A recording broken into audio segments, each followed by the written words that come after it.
it doesn't matter what happens, life will go on and things will be fine. Worst case scenario, your company crumbles, your car breaks down. A fall or an obstacle now is not necessarily the end of the road. It just feels like it, right? Well, welcome back to Be Frank Podcast. Today we have a special guest, my business partner, my best friend, and I know him about 10 years. I call him JC, but his name is John Charles Evans. Welcome to the show. Yeah, man. Thanks for having me. Yeah, what's going on? Not a lot, man. What have you been up to? No, it's pretty good, doing podcasts, like a schedule, and like an hour later we're starting. That's about right. Yeah, that's about right. Very on brand. But, I know a lot about you, but, those people who listening doesn't know about you, like I ask the question, say, if you're making your website today, what your Bible would say? Yeah, so I guess I grew up in a small town, about 30 people, Macomb, Oklahoma. Very rural. Lived there until I was about 20, and then I moved to Shawnee, Oklahoma. Started working up here, actually when I met you, around that same time, and then moved to Oklahoma City in about 2017. So advertiser by trade, right? I mean, we've been doing that for about 10 years now. Pretty much just dedicated my life to this, I guess. It's inadvertently how it kind of ended up, but we've done all sorts of stuff and been all over the place. And do you call yourself, what do you call yourself? Like, do you say, hey, I'm a marketing guy, I'm the advertising guy? Like, what do you call yourself? Yeah, I mean, I just say advertising. If someone's like, what do you do? I'm like, I'm an ad guy, Yeah. Do they even ask, like, what's advertising and all that kind of stuff? Or any idea? Like, that happens all the time. People ask me, like, so, like, do you do like video stuff? And I'm like, videos, graphic design. I don't do it. I just tell people I glad hand. Like, my job's just to shake hand and kiss babies. But yeah, I mean, most people generally, it seems like, I think it's just like, it's not really a forefront industry. It's not a company that or a type of business that a lot of people think about. Because, ad agencies don't ever have their logo or brand on anything. I mean, we make ads all the time, but like 9 times out of 10, it's somebody else's company and we're never mentioned. yeah, and a lot of people doesn't know, but I guess like every company needs it, I guess. And then like also like advertising agency is kind of like it's kind of like a lot of people we met, like they say we're like a glorified babysitters sometimes, and I think it's funny. And then also like we met about 2013. It's been 10 years. I mean, I was working at a small film company. That guy was making movies. Was it Blackout Studios? Yeah, and then I was doing some stuff for like a shooting for him, and then you're doing sales, right? Yeah, I mean, account executive, I guess is the technical term, but I mean, it's just sales. Yeah.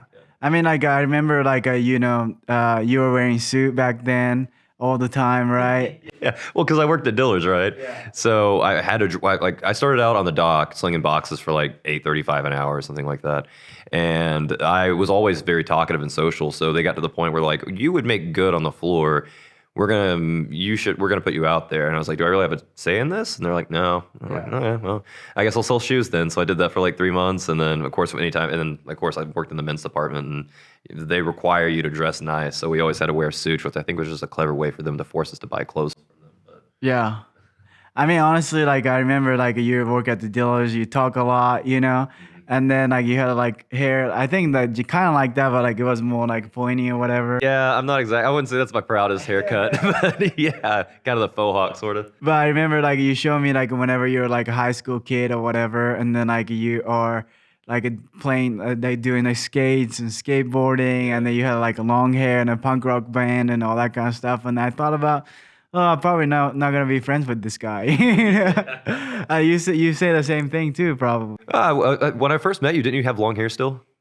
I think so. Yeah. Yeah. Yeah, because I think, when I first met you, you had long hair, and you actually, I think, got it cut right before your birthday, which was when the first time we hung out. Oh yeah, for sure. So I think William was like, yeah, we're going to go hang out with Yosuke. You want to come with? And I was like, yeah. And I was like, oh, who is this guy? I didn't recognize you at first.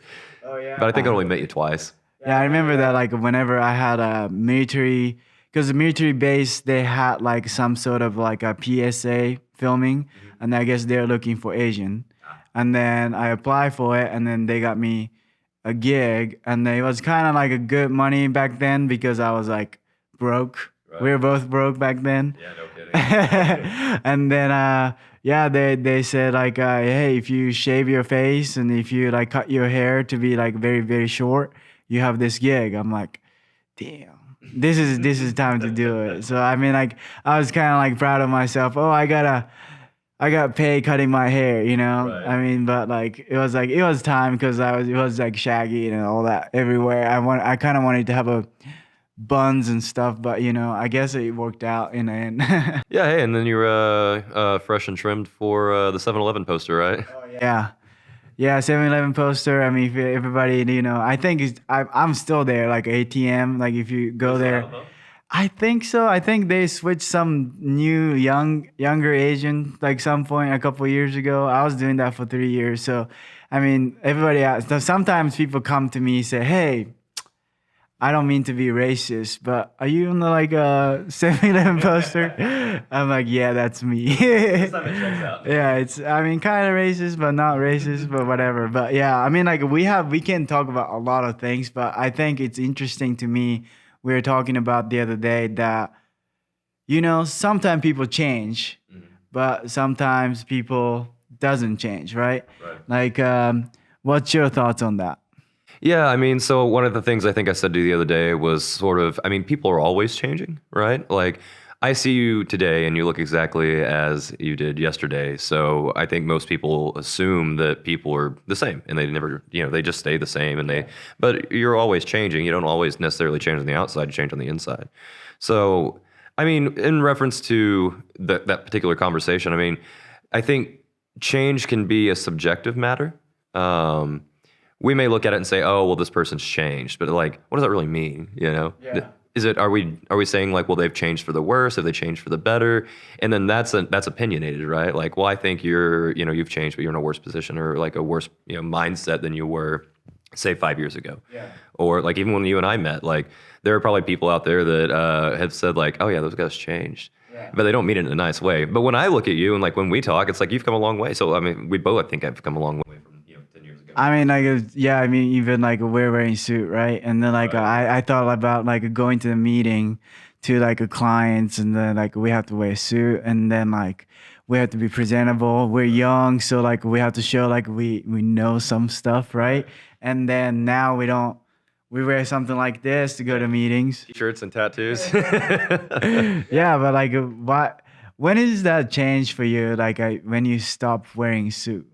I would probably say that was around.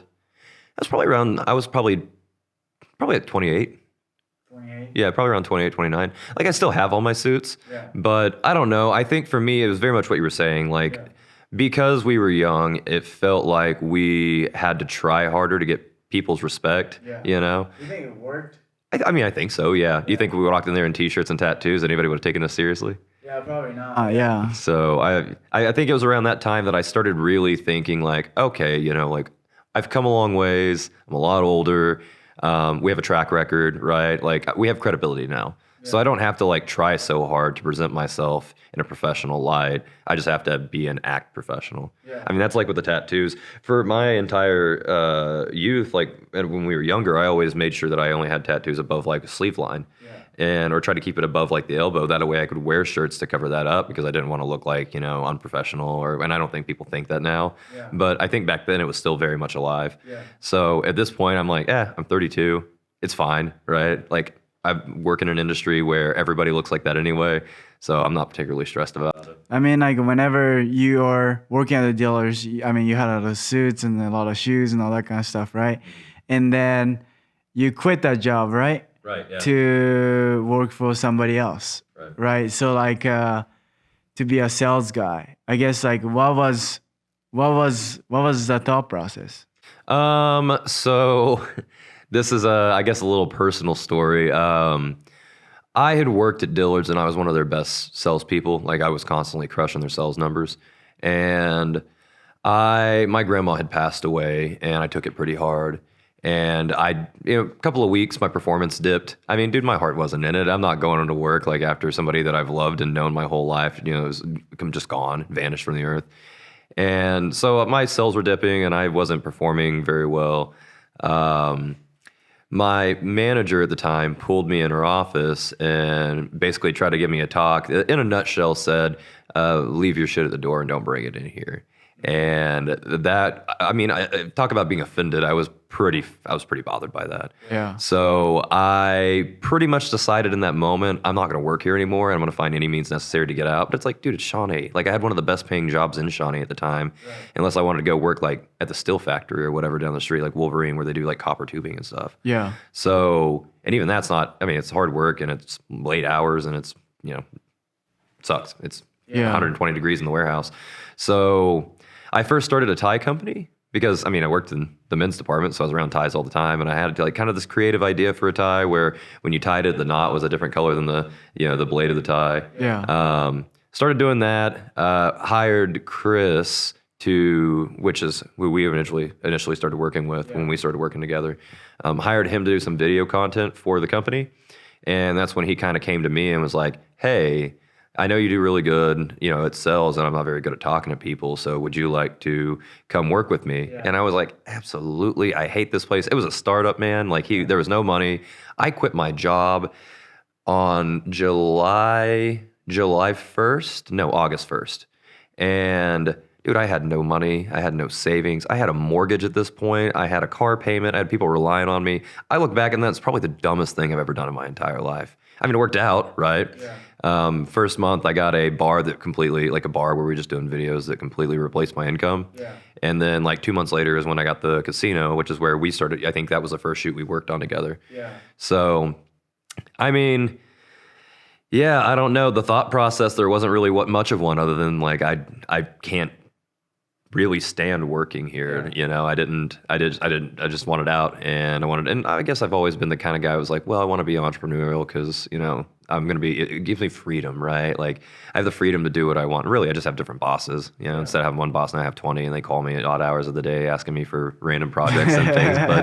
But Yeah. So you say you wanted to be an entrepreneur like all the time? Well, so that's something that if you go all the way back, like I think people would have been surprised if I didn't. When I was a kid, I think it was like second grade. I no, it wasn't second grade. It was fourth grade. I started like drawing pictures of like Pokemon and like cartoon characters and selling them.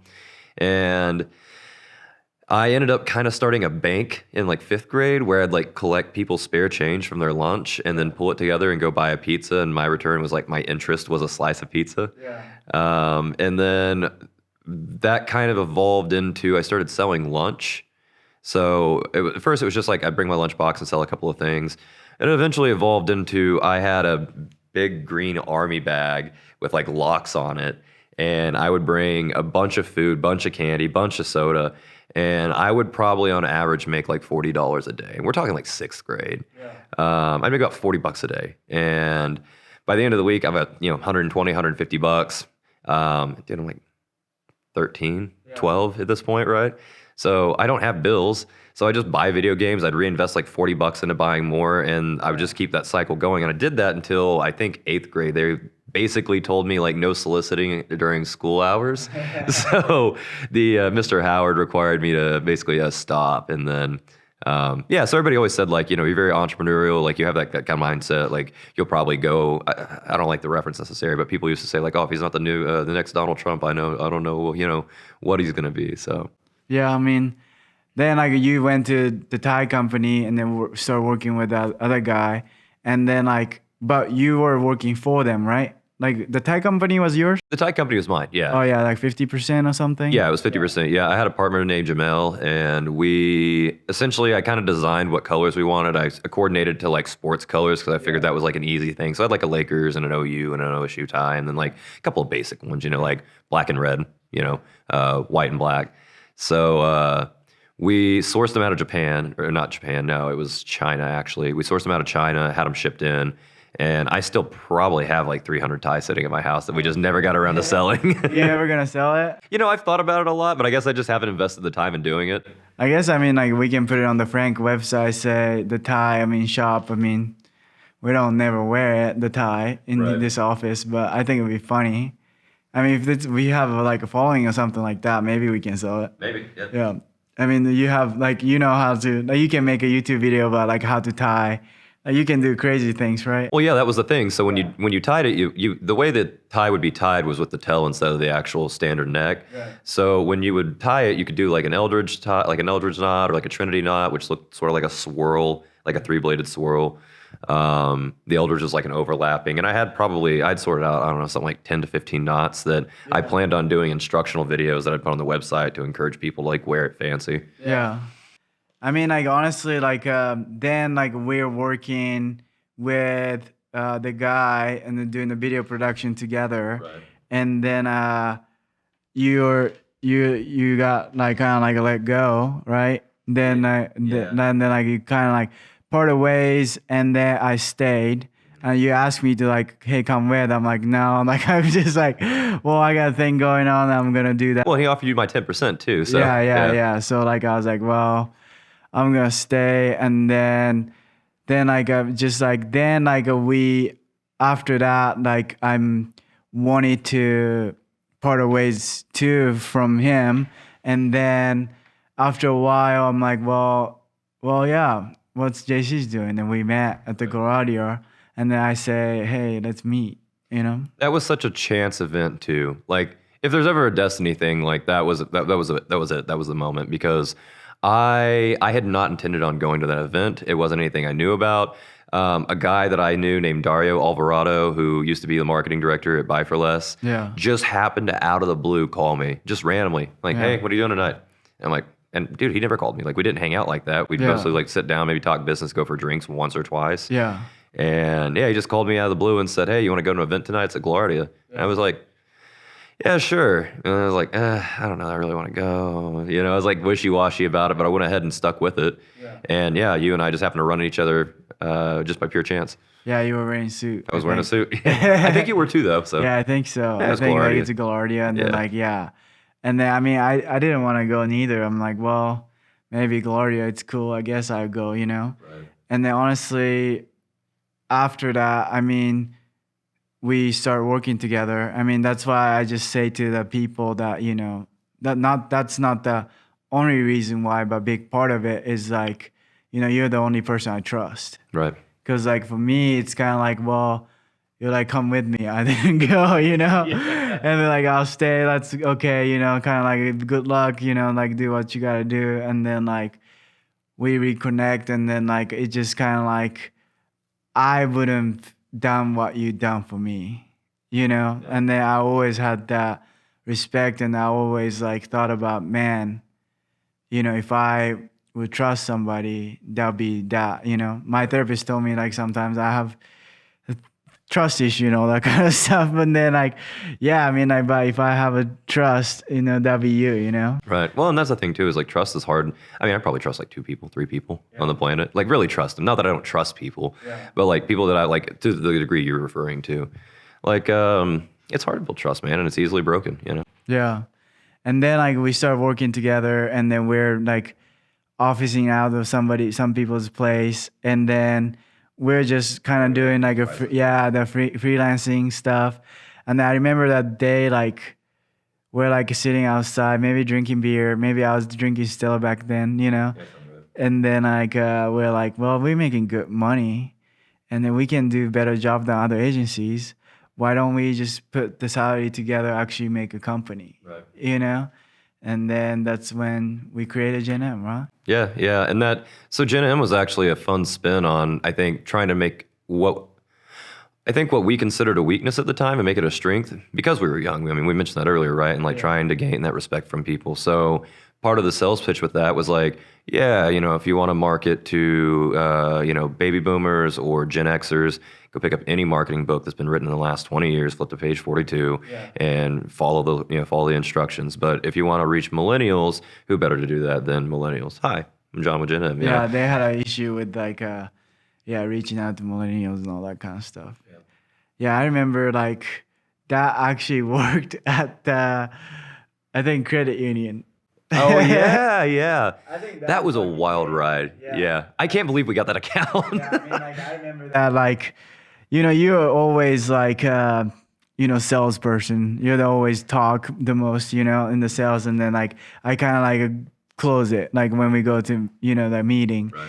And I remember that was like Houston. It was in Yeah, Texas? it was Port Neches, which is like right outside of Houston. Yeah, like a 5-6 hour drive from Oklahoma City.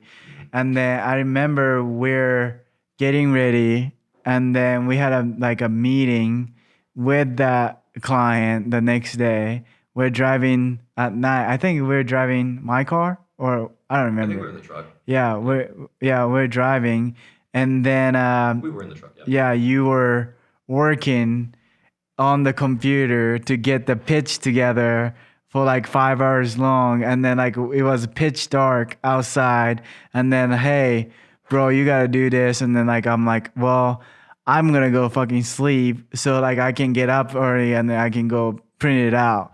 And then I remember like you were working like nighttime and in the hotel. Yeah. And then I woke up and you're like, finish? I'm like, yeah, I'll finish. And then I think, forgot about that. yeah, I went to a print shop and we printed it out, and then we went to meeting, and then you were dead. Bro, I was so gassed. Yeah, and like I remember the pitch that you used for that too was basically like you might remember better than me, but I know it was along the lines of like we may not be like the most experienced agency, but we'll work harder than anybody else. And they end up hiring the other company. They end up hiring, but they also hired us because they're like, yeah, actually we're interested. Let's see what you can do. Yeah. That was crazy because like you were dying, and I was like, oh shit, I gotta say something. You know? Bro, I was barely functional in that meeting. I don't Yeah. And then like we're like, I guess like we're forward thinking. We're pitching podcasts. We're pitching like a bunch of different things, and then we have to do different kind of stuff, like don't do radio and all that kind of stuff. And then, yeah, I think they liked us, and then we worked for them for a while. We did, Yeah, I thought that was like one client that they didn't know anything about us, and then like we pitched the millennial aspect of it, and then actually they listened.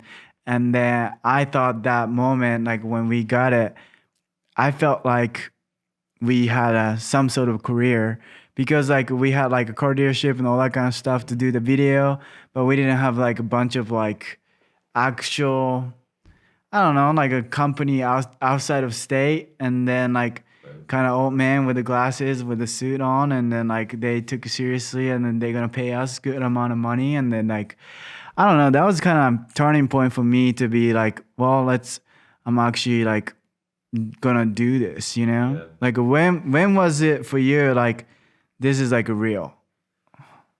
Oh man. I think probably the day we landed the CBD Plus account. Yeah, because that was a huge account. I mean, we're talking 128 stores in 8 states, Yeah. And like prior to that, like all the other stuff felt real, but that just seemed so unattainable, I mean, like we're a small agency, we got like 6, 7, 8 people, I think at the time. Yeah. And it just seemed so out of reach to have a company that large. Yeah. And I don't know that my expectations were like high. Yeah. I didn't really expect us to get the account, but I was always like, I've always been headstrong like that. I actually think I told you 6 months before that. I said, mark my words, Yeah, I will you get that did. account. You did. I was like, all right. Because I remember like I was like kind of like getting frustrated with you because like, hey, you need to fucking close something. Right. And then like you're like, well, big account takes time. I'm gonna hit the home run. But like I'm a kind of hit and single kind of guy, all the time. And like, yeah, okay, close this deal. Then they're like, hey, bro, you need to close something. I'm like, mark my word, 6 months or whatever. And then it's getting. And then like I know you're working, and then going to meet with those people. And then when we close it, I'm like, yeah, I mean, it was kind of thrill, Yeah, for sure. Yeah. That was such an interesting process too, because the approach that I took wasn't really like, there's like the classic like sales approach where, you're like, well, I'm going to push this product. Like, here's the benefits, here are the pros. But I really like just came in and offered value without the expectation of getting anything in return necessarily. So my friend worked there, which Brittany Stone. And so my girlfriend was looking for a job at the time, and I helped her get a job there through Brittany and one of my other friends that worked in the warehouse. And when she got the job, I started interacting with those people more often and being around them because like company Christmas party, they're going to a Thunder game and I'm invited, So I got to meet them and I got to like casually talk about stuff. But what I really pitched was like, we work with a lot of casinos because Michael was with us back then. And Michael had a lot of casino and like Native American tribe connections. Yeah. So I was really pitching, well, why don't we set up meetings where you can sit down with these people and see if they want to invest in your business and sell your products and open stores for selling what you're selling. And that got us with Matt and Jake to have a meeting with what's his name, Miko Morrow from the Flapaco tribe, and we all met at Red Prime, and that was the day that they said like, why don't you come pitch us?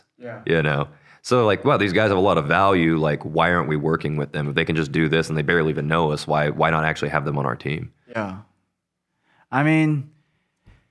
Man, that feels like a long ass time ago.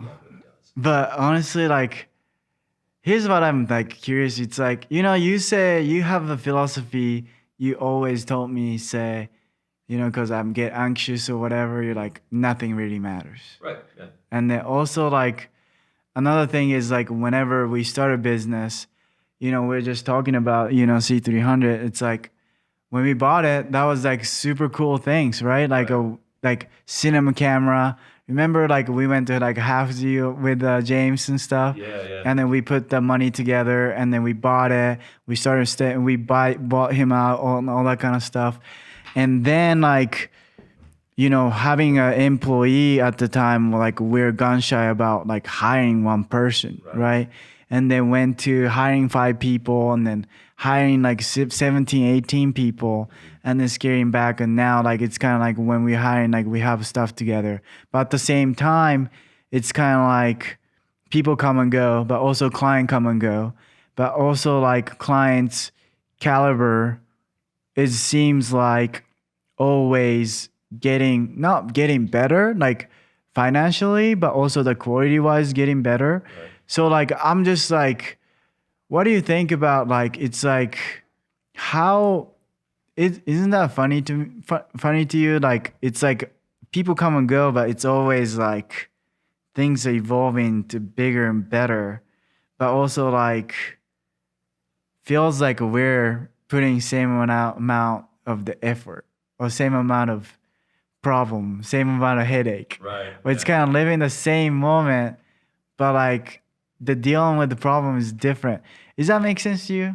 Yeah, I think I know what you mean. I don't know, what is that? I mean, it's probably, we have more experience, right? Yeah. So we probably know how to get in with people better. We know more people. I think that's something that people don't really take in consideration. Like, it's so much easier for us today, I think, to get work because we know so many people, in specific industries. Like, work will just come sometimes just walk in the door, and it's like, well, this person that I met, that I built a relationship, knows this person, and they know that they need this work, and that you're the guy they recommend, you're the ad guy, right? Yeah. So, I mean, the network thing, I know people will go on and on about how networking is important, but I think a lot of the part that gets overlooked is like, you have to build that slowly over time. It's not, I don't know that you can build a really strong network without, it's investment, right? One of the things I used to joke is like, we may not be the best agency in town, but we just lasted the longest, right? When you talk about people who started out the same time as us, we just stuck it out. We persevered, and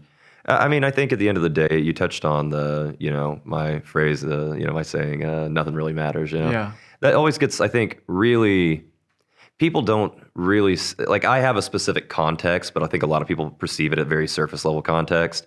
It's not like the cynical, nihilistic, like nothing matters, but more of the, it doesn't matter what happens, like life will go on and things will be fine, right? Yeah. So worst case scenario, your company crumbles, your car breaks down, your dog dies, all these things, like you'll be fine. Like nothing really matters that bad. It's not that important. We'll continue to move through life and, accomplish elsewhere. Like a fall or an obstacle now is not necessarily the end of the road. It just feels like it, right? Yeah. So I think that, that's one of the things I think too that has helped us, that, with the headaches and stuff, like if you're not taking this situation so seriously, which we used to be very serious, right? Like Yeah. I remember you and I used to like sit out in front of the condo and like argue about work related things Yeah. for hours and hours on end. And like we're so much more laissez-faire and casual about it, but I think a large part of that is like being able to let go, right, a little bit, Yeah. and then let things happen and then respond to them accordingly. Because you can't really you can't control the world outside. The only thing you can do is control yourself. Yeah. I mean, that's true. I mean, honestly, yeah, I didn't think about like network is important, but like it's funny to me when we are going to a networking event. Remember, like we're going, like you're going to beer club, and then also like I was going to like a networking event, like happy hours and all that kind of stuff. And then you try to network, right? And then like you don't really get nowhere. It feels fruitless, yeah. Yeah, and then like when you stop going to network and then just having fun and then like meeting friends and all that kind of stuff, and then taking care of clients, it's more network, and then like you get more phone calls. It's funny we getting more phone calls after stuff. I mean, like we shouldn't stop going to a networking event. That's not what I'm trying to say, but like I guess it is true. Going to networking event is not the network, I guess. Right. Yeah. So I'm curious to hear what your experience with this is, but I know my experience, a lot of like my angle since, because 2016 was when we got our first CBD account, right? And, my experience is that I have branded myself as the cannabis advertising guy for so long, and I've met so many people in the industry that like my name comes up when people need that service, right? I've forged relationships where like there are people who, when they leave a company and go somewhere else, will refuse to work with anybody but us and require us to go with them to that new company. So, that's like when that's what Brittany did to Dreams, right? When she went to Dreams in New Mexico, she was like, "We have to work with these guys. These are my guys. They do a great job. I don't want to work here if I can't work with them." That's really what you're looking for, right? For people to know you holistically as a specific thing, it's better to, I think, in a lot of places to be sort of niche at something, that a way that you are the name that comes up. I have a friend named Sabrina Alkire, and she literally goes by the cannabis insurance lady. It's kind of her thing, right? So what's your experience? Because I know you and I have slightly different clientele, but we also like share cannabis clients as well. Yeah. Well, Clay, would you turn out the AC for us? But, turn it up, Yeah, this is his first day. Thanks, bud. But for me, I'm being always like a video guy, right? Like a video, and then I can make cool stuff. And then, but honestly, I think how I built the network towards like the client will call me or potential people will call me is the kind of approach of like I think a lot of people say, hey, if you're going to farm, right, or farm client, whatever, you go with the cowboy boots and jeans and that kind of stuff. If you're a meeting banker, suit and stuff. And every time they're doing a business, I meet some sort of business people, or like they ask me, I just say advertising guy. Right? Like I say, I make video, I do work for marketing, I do have advertising stuff. And then they're like, oh, what about it? And then I'll just ask them, what do you do? And then they tell me what they do. Okay, so probably you need this, you need that, right? That's what I do. So like, I just kind of like, I do like a very quick elevator pitch to say, hey, you need me, like I can help your life a lot easier, and I can make you more money than like either video or website or branding. So like I just talk to people, say, hey, follow me social, then I show my stuff. But at the same time, I think every time I meet people, I try to solve what they have an issue for, or a potential issue. Then like say, hey, that's what I do. And then they say, oh, and then some point, like most of the time they say, oh, I need to get your contact. And then I remember, because my name is hard to remember for a lot of white people, they put Yosuke video guy, or Yosuke web guy, or Yosuke whatever. Right. So I think that's kind of helps me that people will call me. And then like, because like the other day I got a phone call from like Houston, and he's like, aren't you doing web stuff? Oh yeah, I do web stuff. That's not the only thing I do.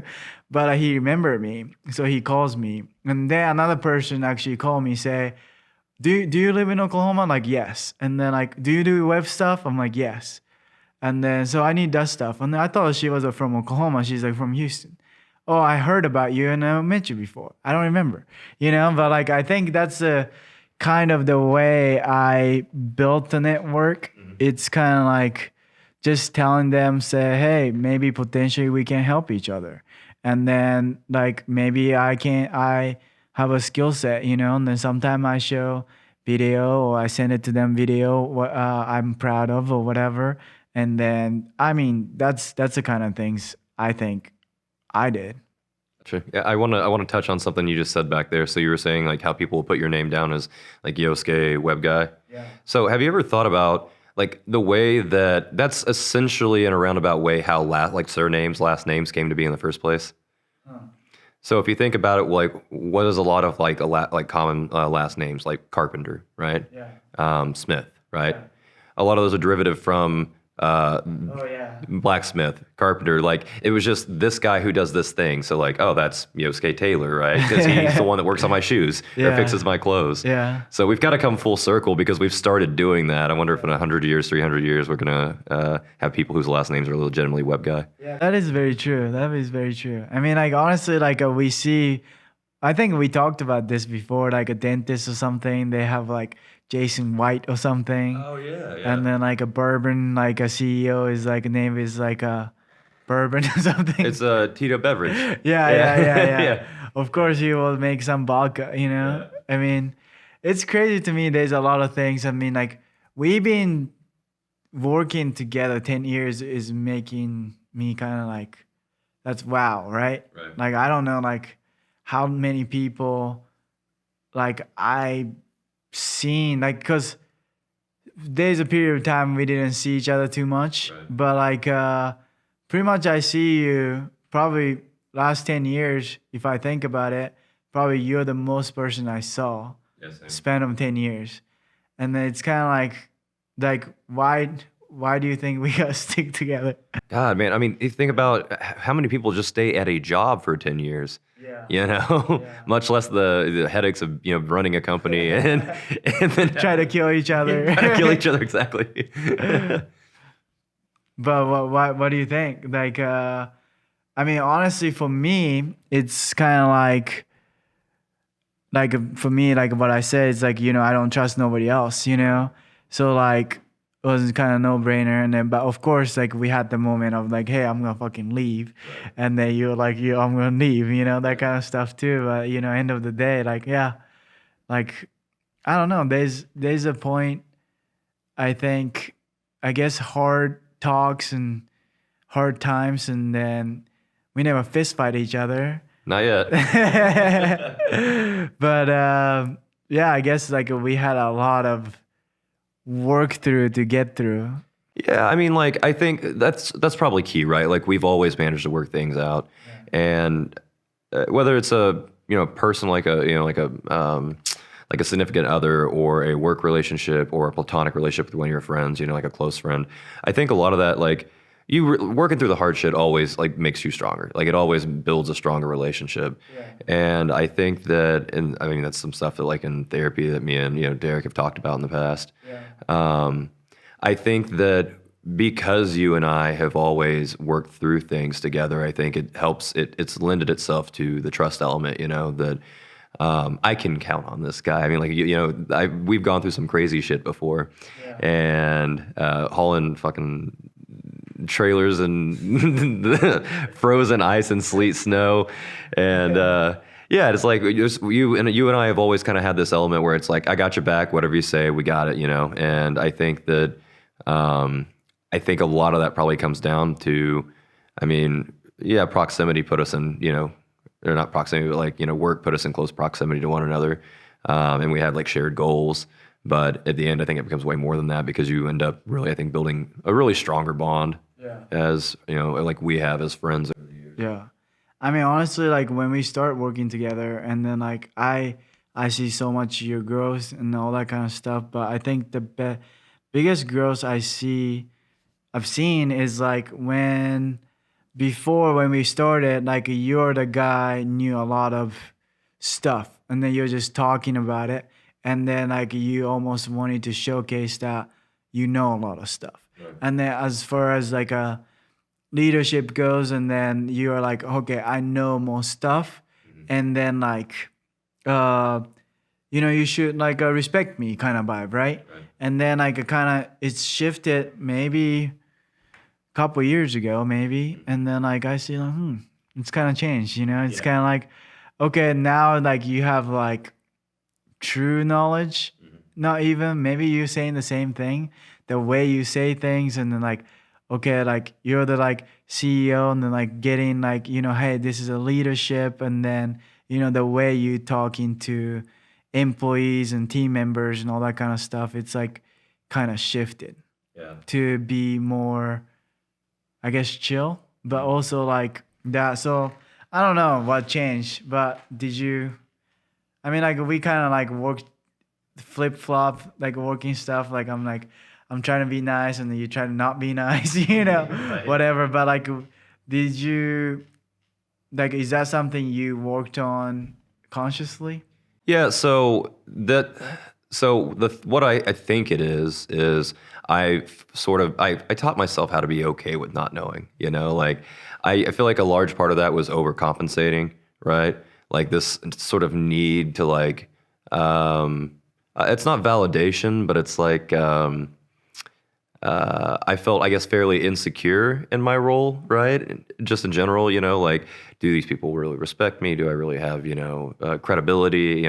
If I overcompensate and I exemplify that I know what I'm talking about, then there's no question or doubt that I'm, capable. And I think, and therefore you should hire me because, I know what I'm doing. Right. I think it was just overcompensation, but the actual effort that was made is I've for a long time sort of visualized my life as a book in a roundabout way, and each year is sort of a chapter in my mind, and then like I just generally refer to it as like an act, right? So like I'm 32, it's like my third act, because I really do look at life and like where I want to be in life in like kind of 5 to 10 year blocks a lot of times. So the conscious effort that I made was, because every year I give my title a chapter, right? And that's a thing that I want to do, because I don't think New Year's resolutions are like really sustainable. There's a joke that everybody goes out and gets a gym membership on January 1 and then they don't use it for the rest of the year. Yeah. So, but what I've tried to always do instead is give myself something that I can work towards throughout the year. That's sort of like an overarching theme of that year. That way I'm not like, if I don't do it, it's not like, oh, well, resolution's over. I'm going back to being the same piece of shit I was last year. It's more of a like, okay, well, I'm just going to keep trying this over and over and over throughout the year. And then once I see results and, I feel better about it, then we'll move on to the next thing. So, that year was really like, just get comfortable with not knowing, That was a big part of it. And like what you mentioned with you and I swapping roles, there was one year where my rule was like, my chapter was be an asshole. A big part of that was just because I'd always been such a pushover. I remember that year. Yeah, I was an asshole. But I don't know. I mean, it was kind of, and I mean, did I damage some relationships? Yeah, but they were probably not friendships that I really needed. Because the only people that I was an asshole to was people who were being an asshole to me. I didn't just like tuck it in. So I'm not, I mean, I don't have any feelings about those people, but I don't regret that either, because it's like, well, I deserve to be respected, and I shouldn't let people take advantage of me. So right. I mean, like you being always like conscious about stuff, right? I mean, like, but anyways, this chapter, you like this year, you're gonna start posting. I mean, you already started, but you're gonna start posting a podcast, right? Right. Yeah. Did you pick the name? For the podcast? Yeah. Yeah, it's highly conscious. Okay. Well, tell people what is going to be. Yeah, so highly conscious. I like sort of like ontological and philosophical shit. Like I like to think about stuff. So it's not necessarily weed centric, but it has sort of a vague undertone of that. But mostly focused on, like more ontological, I think deeper philosophical subject matter. The goal, how I'm typically, I mean, I can't dictate what the guest is going to say, right? So what I try to do is I think about the person I'm having on, and I think what's going to be a thing I can kind of get into a deep discussion with about them. So last guy I had on, the conversation was about AI, is where we ended up steering towards. But that turned into a conversation of, well, what's the future going to look like? How's the future going to shape up, and how is this going to impact our lives? And I think really kind of digging into what the human experience is like, and what it means to just be, what it means to exist and try to find joy and meaning in life. And then what I want to do at the end of every episode is whatever the subject matter that really I think becomes the theme of the episode, I want to sort of summarize it with like a soundbite from, some sort of famous philosopher or something like that. It doesn't have to be a famous philosopher. It could just something that is relative that, I think drives home sort of the moral of the story. Yeah, I mean, it's kind of like I don't know, like Joe Rogan kind of does it, like a small like cartoon stuff too, like summarize it. I mean, honestly, like I think your podcast would be interesting, and then the way you have the guests and you're talking to them, and I listen to a couple of episodes, and I think it's very interesting, and then bringing people. So like, yeah, but I'm not pretty sure, like, but I can ask audience, like, like highly conscious. I've been saying like, well, maybe change the name to like thoughts heads, burstool therapy or whatever. It would be that kind of third option. Yeah, okay, so I'll run into this. So we were talking the other day, and barstool therapy was something that I just kind of said off the cuff in reference to something. Yeah. And you're like, oh, that's a much better podcast name. And I'm like, yeah, but the problem is like, I'm probably going to talk about like weed and have weed related guests on and stuff like that. Yeah. Barstool therapy kind of implies like alcohol consumption, which like, hey, if I want to dump that and just get drunk with my guests every time, like that's cool. But I don't think it really fits the vibe. Like I don't think of like deep thinking and pondering existence, paired with like a hams and a rumplements, So, so, and then Thought Heads, I don't dislike the name, but I just feel like it was a little more juvenile than what I really wanted. Yeah. His thing is he's like, highly conscious sounds pretentious. Yeah. And I'm like, well, it's kind of a jab at weed, and it's like conscious is in like, consciousness, but yeah. Y'all tell me what you think. Yeah, leave down the comment and let me know what you guys think about, what would be the best podcast name for JC, but, I mean, you gotta do what you gotta do, Yeah, I could tell when you were smiling earlier when you brought it up. I was like, oh, he's gonna bust my balls over this. Yeah, I mean, but anyways, I mean, like we have a good conversation and stuff, and I think maybe we could dive into more like one topic. But anyways, I think I would like to have you come back, more often, maybe every quarter or something. I think we can just talk about one topic. I think that'd be fun to do, and then like we've been start talking more and like talking about like a philosophy and talking about life and all that kind of stuff, and then so yeah, I think that'd be nice. But I ask every guest this question at the end of the segment, but what were you doing in 2018? What was I doing in 2018? Oh man, so 2018, I guess this is interesting because you know what I was doing in 2018. Yeah. 2018 was, we had just moved into our new office over on 2nd Street, which was our first actual office, by the way. That's kind of it was like a big deal for us. Oh, yeah. Because prior to that, we had worked out of James's office, so it was just rental, Like 2 rooms, 3 rooms. Yeah, we didn't have our name anywhere. Like that was our first actual office that was ours and ours only. So yeah, I was doing that. I had just moved to Oklahoma City the year before. So as I recall, I had actually just moved to where I live now, because the condo that I moved out of is actually where you and I were officing out of during the interim while we were waiting on our new office to get. Yeah. So I was dating a girl. Yeah, I was trying to figure it out. I mean, that's, I think, probably just more than anything. I was just trying to figure it out, man. I mean, I think that's something that I always am willing to give myself, like, credence on, a little bit, or, like, give myself slack. It's like I know that every step of the way I'm always figuring out what the fuck is going on. Like, that's just life, man. You can't predict it, right? And trying to figure out what you do and what you want and what's going to make you happy, and what's best for you and what's not good for you. I think that is something that I'm always doing, which I think all people are always doing. So at the time, I mean, but more so than anything, like I think I was really just trying to get a grasp around, like, I don't know, coming to terms with being an adult, Yeah. getting to a point where it's like I have to take this stuff more seriously now because Yeah. I'm not 23 anymore. And Yeah. I mean, but like, what advice would you give to yourself in 2018? what advice would I give myself? Yeah. Um, I would probably tell myself, I don't know. I'd probably tell myself, keep doing what you're doing. Hmm. Keep doing what you're doing. Keep doing what you're doing. Because frankly, I am happy with life and I don't think I'd want it any other way.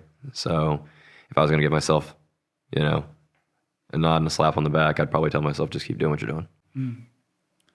How do you see yourself in 5 years? Man, I don't know. This is a weird one. I've recently started romanticizing the future a little bit, which is something I've never done. Weird thing about me, I've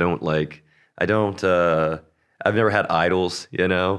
or like, what's the word for it? Like people you look up to. What's Like the, a mentor? not a mentor, but An like, inspiration? yeah, I guess kind of down that road. I've never like idolized anybody or like, held any like things on a pedestal. Like some people will be like, oh, I want to be like that person. I've just never done that. And I also have like kind of never done that with the future either. I don't really like try to put what the future looks like on a pedestal. Because I know that like I said earlier, you can't really control what happens on the outside. You can only control what you do, right, as an individual. Yeah. So I've started to sort of romanticize that element. Like, I don't know, maybe I do want to get married and have kids someday, which I've always just been like, whatever. If I don't, I don't. It's cool. Yeah. Maybe I do want to like have a house, and like, because I've been living out of my apartment, which I own that house in Shawnee too, but like maybe that's something that like I don't want to just like, maybe I just want to take certain elements of my life more seriously and try to guide them a little bit more. Yeah. So where do I see myself in 5 years? I would still say I don't know for sure, but I'd probably say good chance that I don't know, might be married with kids, man. Married with kids. Huh? Maybe. I am 32. Yeah. 5 years from now, I'll be what? 37? Yeah, 37. That's crazy. 37. You too, bud. Oh yeah, I'll be 37 too. Yeah. Shit. I don't know if I'm gonna. Yeah, maybe the same thing. Me and you have a kind of similar relationship circle. So That's true. Yeah. So me and Yosuke, somehow for some reason or not, our relationships always follow the exact same path. yeah. Like if I break up, you break up. If you get a girlfriend, I get a girlfriend. It's not planned. It just kind of happens that way. Yeah. I go through hardship, you go through hardship. Yeah. Maybe if you have a kid, I might have a kid. Little Yosuke. Oh, I don't know.